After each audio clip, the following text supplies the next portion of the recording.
were excluded, no? Say, for example, yung mga construction roles such as machinery operators na wala sa listahan. Yung mga crane operators na kailangan sa infrastructure, nawala yon. So, kaya medyo may kontrobersya tungkol dyan. Paano na ngayon? So, people are asking, akala ko ba tutulungan yung economy? Pero the economy demands for more people doing machine operations in terms of construction o kaya mining. Pero nawala sa listahan. So, hindi na sila pwede.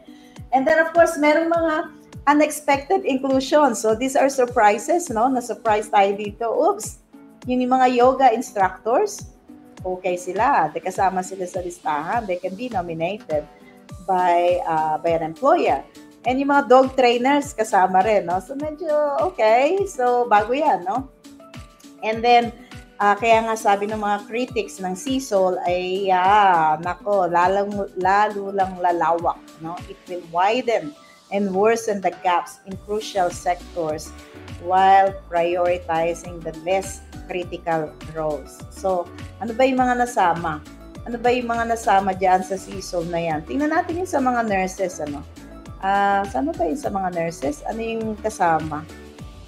Kasama sa mga nurses, andyan pa rin, no? Registered nurse, ANSCO 2544. Andyan pa rin kayo, okay? So, kasama yung aged care, child care and family health, community health, critical care and emergency, disability rehabilitation, medical practice, mental health nurses, peri-operative, andyan pa rin surgical, and other RN not elsewhere classified. No? And then, of course, yung mga kumuha ng enrolled nursing, no? Nandyan ba sila sa listahan? Pasok pa ba sila? Yes, pasok sila, no? So, andyan sila sa listahan. And yung nurse practitioner na merong mga additional responsibilities when it comes to diagnosing and managing patients independently, kasama din sila sa listahan. And yung mga midwife natin, o yung midwife na sinasabi nila minsan, kasama pa rin sila doon sa listahan.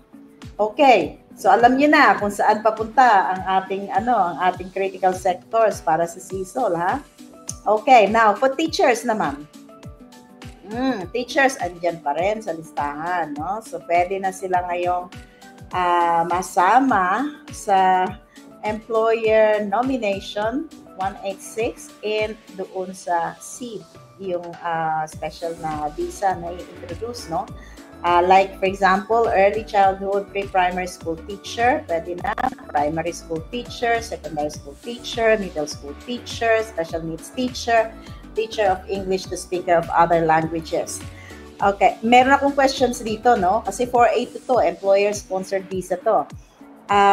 It is possible na meron kang AITSL skills assessment, but it doesn't follow that when you have the AITSL assessment that you can also teach as a registered teacher. So yung area na yon medyo malabo pa sa akin ngayon. Ewan ko sa iba baka. Sa akin, in terms of analysis, medyo malabo yun. Kasi pagka 482, you are an employer nominated or sponsored applicant. Hindi naman pwedeng magturo yung mga teachers kung wala silang regyo. No? So, pwede na ba sila kahit na AITSL lang hawak nila? Or regyo muna bago AITSL? So, yun yung mga areas na big question mark there kasi inilagay naman nila sa seat.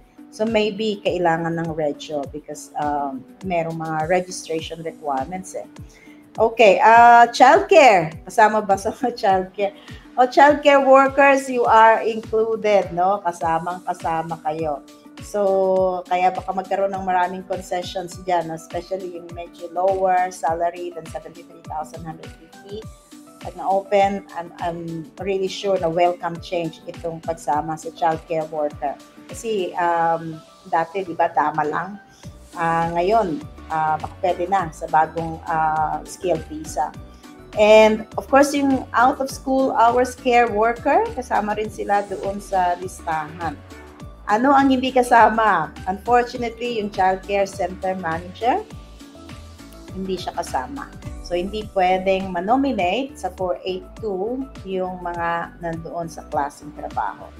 Now, in terms of construction naman and infrastructure, andyan ang mga bricklayers. They're included stone masons, tiler, carpenters, plumbers, and electrician. Pero again, like just what I said, no, excluded yung mga crane, bulldozer, excavator operators, yung mga malalaking machine operators. Now, ang tanong nila, ano ngayon ang mangyayari sa MLTSSL, STSOL, at saka dun sa ROL? Gagamitin pa ba yon kung meron ng CSOL? Okay?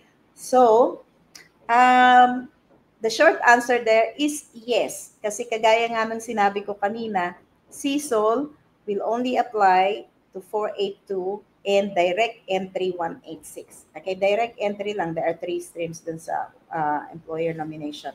So, hindi kasama yung TRT at hindi rin kasama yung labor agreement. So, dun lang siya sa direct entry. So, meaning to say, if you are looking at subclass 491, 189, 190, hindi kayo affected kasi hindi pa nababago yung listahan na iyon. Okay? So, kung meron kayong EOI at the moment, naka-lodge kayo, don't you worry kasi hindi kayo kasali dito sa CSOL na tinatawag natin. Okay? Klaro kaya yon? So, kung may mga questions kayo, just put that there and then I'm going to read that later on. Okay, so again, CSOL is an integration of the MLTSL, STSOL, and ROL. But even if it is an integration or consolidation of all those 3 lists, it doesn't mean to say that it will apply to all visa classes. Okay? It will only apply to subclass 482 and subclass 186 direct entry stream. I hope that's very clear. Okay? So, hindi rin siya applicable sa mga family visas, hindi siya applicable sa general skilled visa. Okay. Now, let's have a look at the skills in demand or SID visa. Now, the SID visa has a 3-tiered system. Actually, pinaliwanag ko na itong 3-tiered system na ito, no? So, 3 klase yan. So, 1 is a specialist skills pathway. These are for those people who want to be nominated and sponsored by their employer, but their earnings would be 135,000 or over 135,000 a year. So they will be given the priority processing. Right? So kung ngayon meron nag-offer sa iyo ng trabaho, nasa CSOL yung iyong occupation, at ang magiging sweldo mo ay 135,000 and more, then you will be in the priority processing. That's the first system, okay? The second system is the core skills pathway. So this core skills pathway